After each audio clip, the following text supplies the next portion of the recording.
Hello दोस्तों, मैं हूं ललित और आप मेरे साथ जुड़े हैं इस उत्तर प्रदेश विशेष की क्लास में।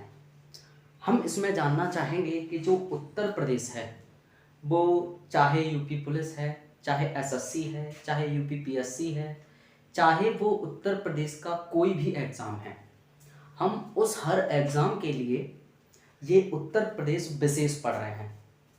क्लियर बात है ना। पहले हम जानना चाहेंगे कि उत्तर प्रदेश का सिलेबस है कितना कितना हम जान सकते हैं चीज़ों को, उन पर जानने के लिए हम थोड़ा सा प्रयास करेंगे। उसके बाद चीज़ों को आगे समझेंगे। तो जैसा कि आप देख पा रहे हैं, उत्तर प्रदेश विशेष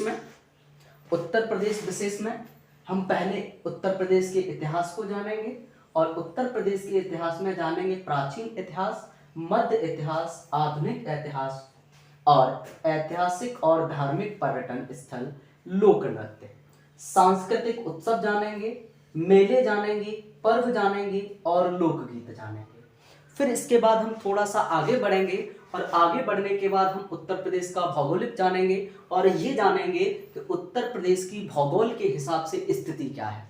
उत्तर प्रदेश का उत्तरी जिला कौन सा है, उत्तर प्रदेश का पूर्वी जिला कौन सा है, पश्चिमी जिला कौन सा है, उत्तर प्रदेश मैप पर कौन कौन से अक्षांश और देशांतर रेखाओं को घेरता है।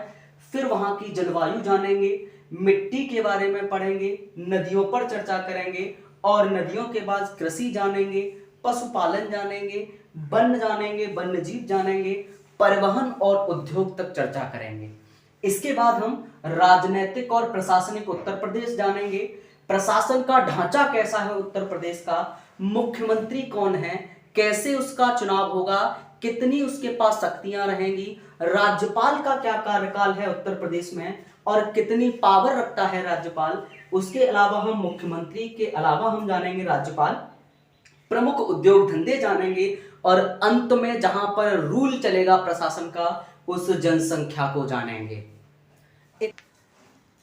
उत्तर प्रदेश के राजनीतिक या प्रशासनिक ढांचे के बारे में। उसके बाद हमको इसमें पढ़ना है उत्तर प्रदेश की अर्थव्यवस्था और अर्थव्यवस्था में पढ़ना है हमको उत्तर प्रदेश का बजट के बाद जानना है हमको उत्तर प्रदेश की योजनाएं, उत्तर प्रदेश की आर्थिक गतिविधियां जाननी है। इसके बाद हम उत्तर प्रदेश के अन्य बिखरे हुए बिंदुओं पर जाएंगे जिसमें होगा प्रमुख व्यक्ति, कौन कौन उत्तर प्रदेश के प्रमुख व्यक्ति रहे हैं, सम्मान जानेंगे, सम्मेलन जानेंगे, पुरस्कार जानेंगे, करंट अफेयर पढ़ेंगे और जो भी पार्ट हमसे छूट रहे होंगे उन सब पार्टों को हम अंत में इस वीडियो में संकलित कर लेंगे। क्लियर बात है? ठीक है। हाँ। आगे हम आपको जानना है कि साहब जो उत्तर प्रदेश है, उत्तर प्रदेश का इतिहास क्या रहा है। तो हम पहले जानेंगे कि जो उत्तर प्रदेश है, इस उत्तर प्रदेश के इतिहास के बारे में। तो हम पहले इतिहास को समझने की कोशिश करते हैं। तो हमने जाना कि जो इतिहास शब्द आप देख रहे हैं, जो इतिहास शब्द आप देख रहे हैं, इसका मतलब होता है ऐसा ही हुआ था, ऐसा ही हुआ था।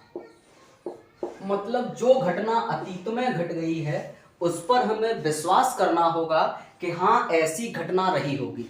अब विश्वास करने का मतलब ये नहीं है कि हम जो भी कोई पढ़ा दे उसका हम बातों का विश्वास कर ले, ना ना ना।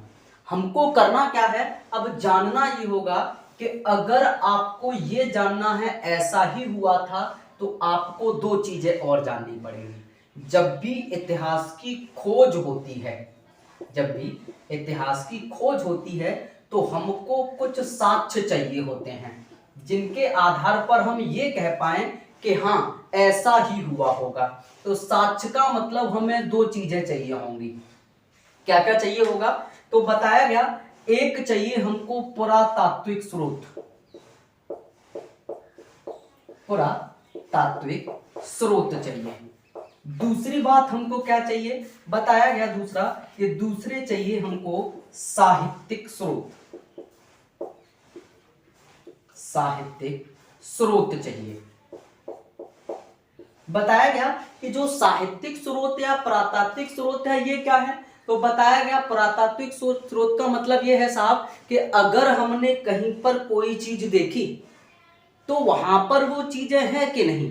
प्राचीन समय की जो हम इतिहास को जानने की कोशिश कर रहे हैं, उस समय के या तो हमको कोई औजार मिल जाए, कुल्हाड़ी मिल जाए, बाल्टी मिल जाए, फावड़ा मिल जाए। अगर ऐसी चीजें मिल जा रही हैं तो हम उन सबको पुरातात्विक स्रोत में रखेंगे।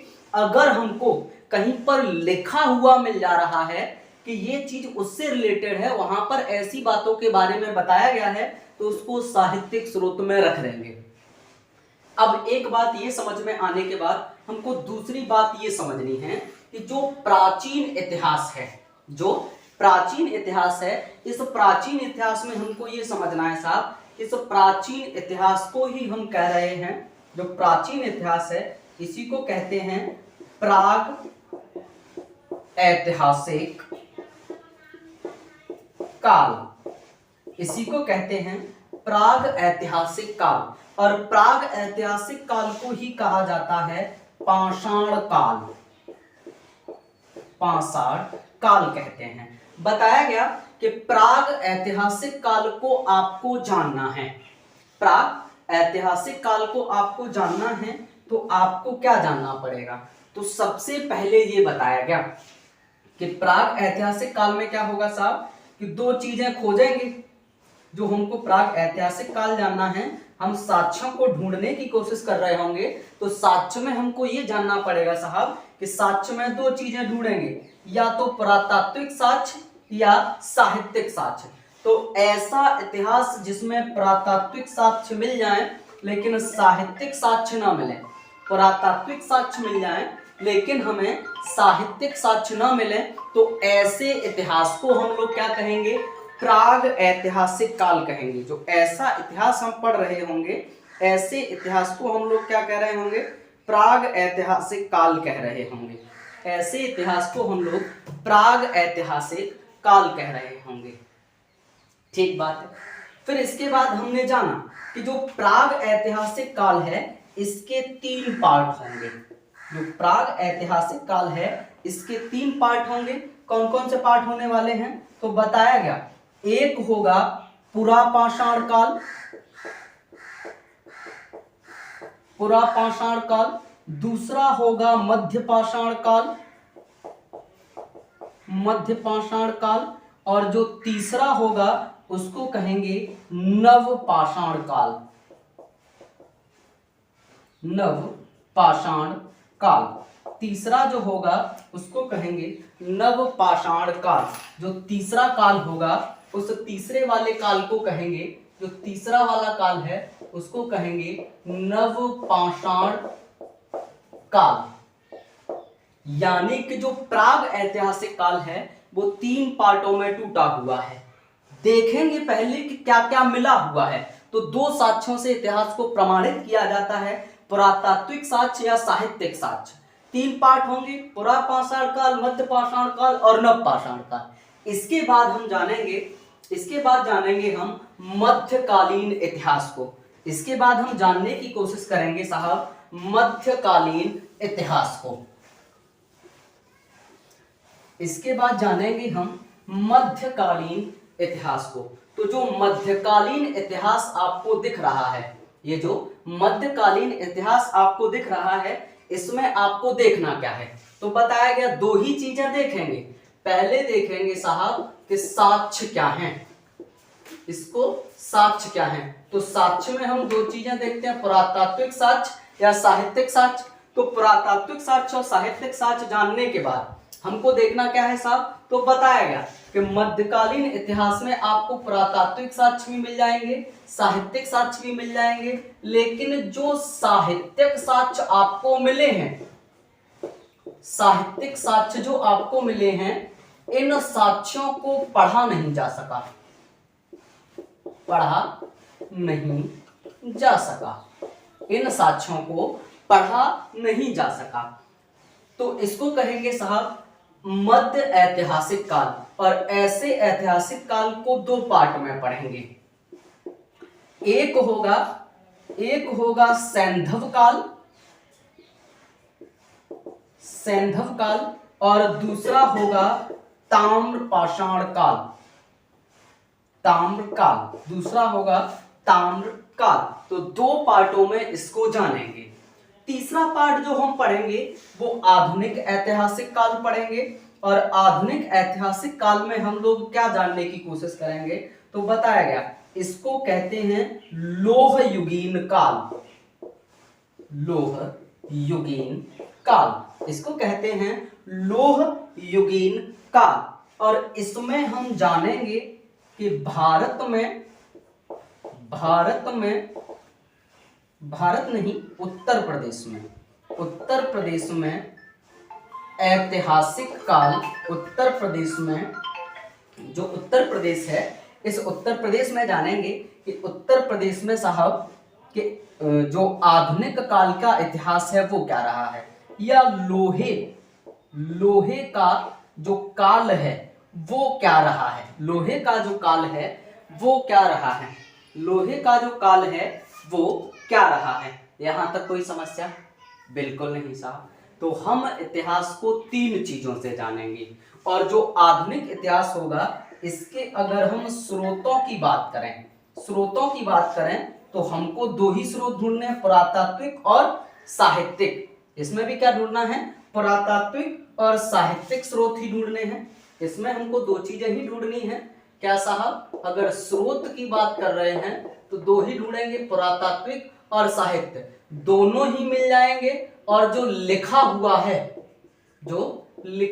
है उस लिखे हुए को पढ़ा जा सकेगा, उसको कहेंगे साहब आधुनिक इतिहास। उसको क्या कहेंगे साहब? तो आधुनिक इतिहास के नाम से उसको जानेंगे। यहां तक तो मेरे हिसाब से तो आपको कोई समस्या नहीं होनी चाहिए। दूसरी बात, अब 1 बाय 1 करके इन सब चीजों को हमको एक एक बार चर्चा में लाना होगा। ठीक है, तो मैं इसे मिटाता हूं, बाकी की चीजें आपको मिलती रहेंगी।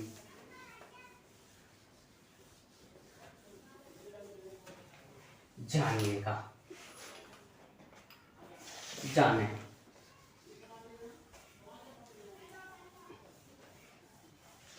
ठीक है साहब।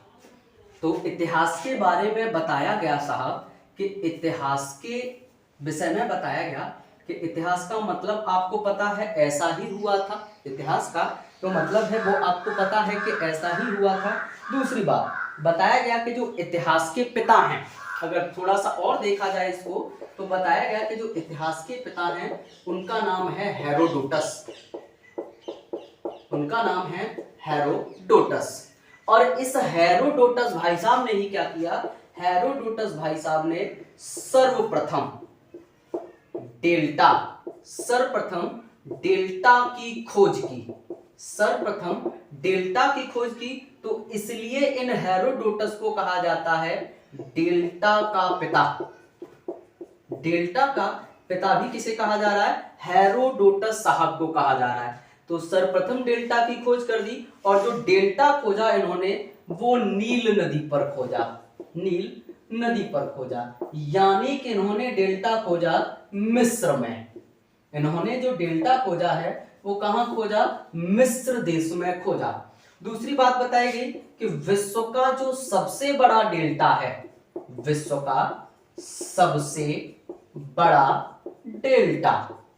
बताया गया कि जो विश्व का सबसे बड़ा डेल्टा है उस डेल्टा का नाम है साहब सुंदरवन का डेल्टा।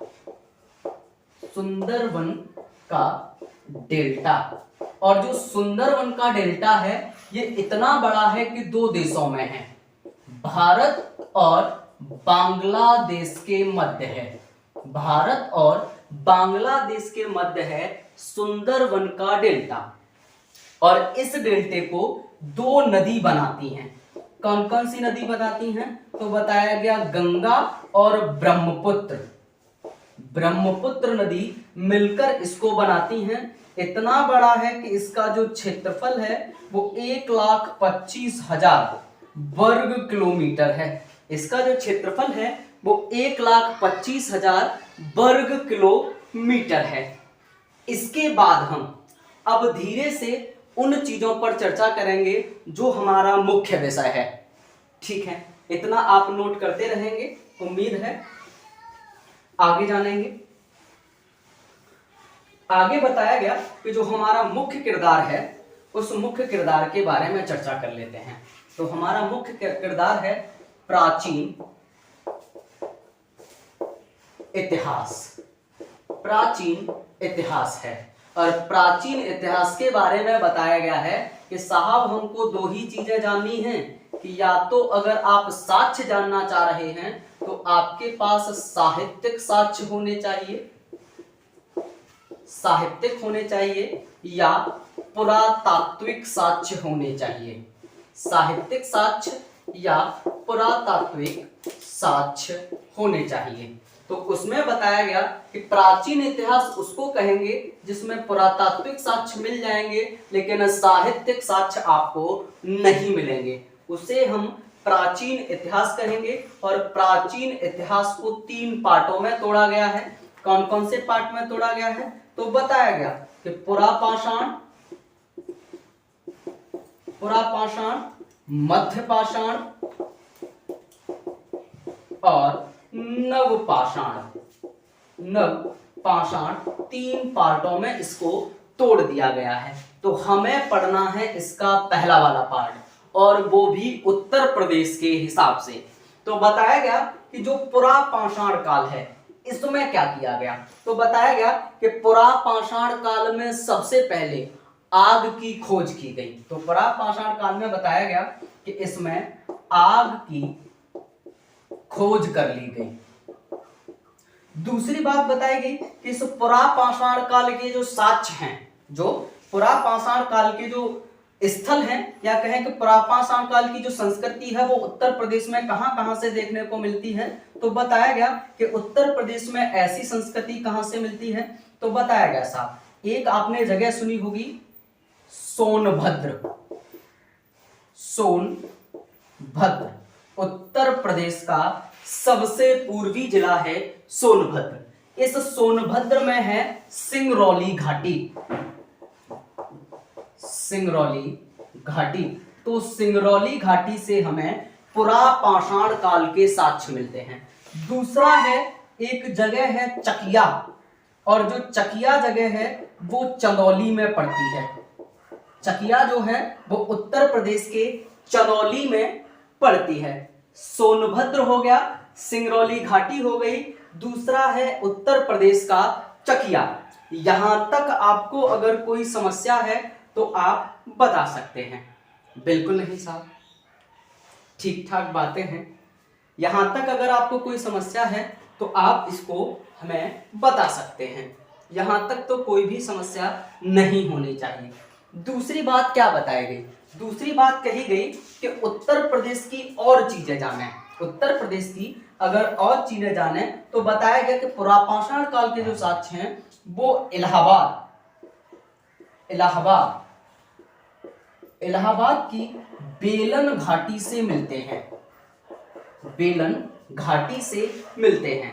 और बेलन घाटी में बताया गया कि यहां पर एक जगह है जिसका नाम है लोहदा नाला। लोहदा नाला।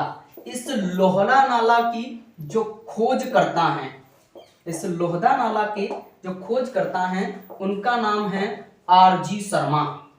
उनका नाम है आरजी शर्मा। क्लियर बातें हैं? यहां तक तो लगता है कि आपको स्पष्ट चीजें पता पड़ रही होंगी। फिर बताया गया कि इस लोहदा नाला से, जो लोहदा नाला आप देख रहे हैं, इस लोहदा नाला से हमें प्राप्त क्या हुआ?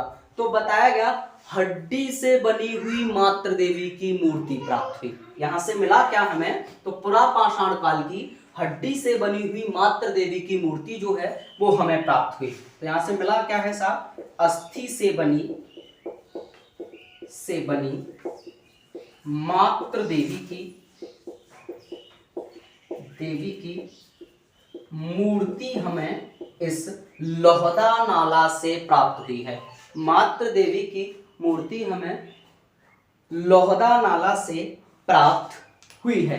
यहां तक तो आपको कोई भी समस्या नहीं आनी चाहिए। ठीक ठीक बात है ना? तो उत्तर प्रदेश में आपको प्राचीन इतिहास से इस पुरापाषाण काल में इतनी चीजें याद रखनी है। स्क्रीनशॉट आप ले सकते हैं। दूसरी बात समझिएगा। तो अगला जो इतिहास है वो है मध्य पाषाण काल। मध्य पाषाण काल में बताया गया साहब कि मध्य पाषाण काल में का जो इतिहास है हमें दो जगह से प्राप्त होगा। एक है प्रतापगढ़ और दूसरा है चौपानी मांडो। एक है प्रतापगढ़ और दूसरा है चौपानी मांडो। प्रतापगढ़ में ये सभ्यता या ये काल मध्य काल की जो चीजें हैं हमको तीन जगह से प्राप्त होंगी। इसमें जो चीजें हैं हमें तीन जगह से प्राप्त होंगी। एक होगा साहब महदहा, एक होगा दमदमा, एक है साहब महदहा और दूसरा है साहब दमदमा, तीसरा है सराय नाहर। तीसरा जो है वो है सराय नाहर। और बताया गया कि जो सराय नाहर है इस सराय नाहर से हमें क्या मिला है तो बताया गया 15 समाधान मिले हैं। सराय नाहर से क्या मिला है तो बताया गया 15 समाधान मिले हैं। सबों को दफनाया गया है, 15 जो है हमें कब्रें मिली हैं। महदहा से बताया गया कि जो महदहा नाम की जगह है इस महदहा से हमें सींग मिले हैं, हड्डी के बने हुए अस्त्र मिले हैं, अस्थि के बने अस्त्र मिले हैं और खड्ड के साथ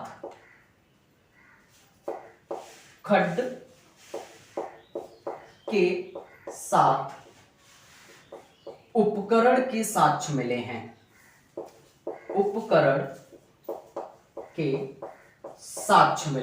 खड्ड के साथ उपकरण के हमको साक्ष्य मिल गए हैं। और तीनों ही जगह सरायनार, महदा और दमदमा तीनों ही जगह जो हैं वो कहां पर है साहब प्रतापगढ़ में है। जो आप दमदमा देख रहे हैं यहां से क्या मिला है तो बताया गया कि जो दमदमा है इस दमदमा से हमें क्या मिला है 11-11 फीट लंबे 2 मनुष्य के कंकाल मिले हैं। यहां से क्या मिला है 11-11 फीट के 2 कंकाल मिले हैं। और दूसरी बात क्या बताई गई है, यहां पर जो दफन करने की प्रक्रिया थी, मरने के बाद जो दफनाया जाता था या शव का दाह किया जाता था, शवों को जलाया जाता था, वो बताया गया है कि वो पूर्व से पश्चिम की ओर यानी कि पश्चिम दिशा की तरफ मुंह करके लोगों को दफनाया जाता था। तो शवाधान की जो प्रक्रिया है, शवाधान की जो प्रक्रिया है वो पूर्व से पश्चिम की ओर थी, पूर्व से पश्चिम दिशा की ओर होती थी। यहां तक तो कोई समस्या नहीं। फिर बताया गया कि इसी दमदमा से, यही जो दमदमा नाम की आप जगह देख रहे हैं, इसी दमदमा से हमें क्या मिला तो बताया गया इसी दमदमा से जहां पर लोग रहते थे, जिसे बस्ती कह रहे हैं, बस्ती जो होती थी या तो वो गोलाकार होती थी या बस्तियां अंडाकार स्वरूप में होती थी। चौपानी मांडो से क्या बताया गया कि जो चौपानी मांडो आपकी जगह देख रहे हैं, जो चौपानी मांडो नाम की आप जगह देख रहे हैं, यहां से बताया गया कि यहां पर अनाज रखने के लिए बड़े बड़े मटके मिले हैं। इस चौपानी मांडो से क्या मिला है, अनाज रखने के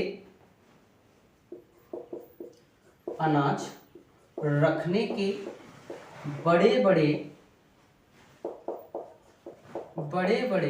मटके मिले हैं। अनाज रखने के जो बड़े बड़े मटके हैं वो हमें चौपानी मांडो से मिले हैं।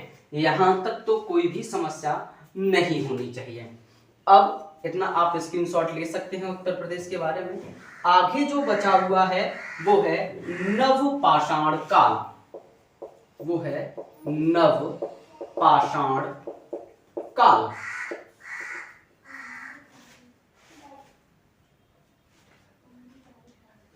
नवपाषाण काल।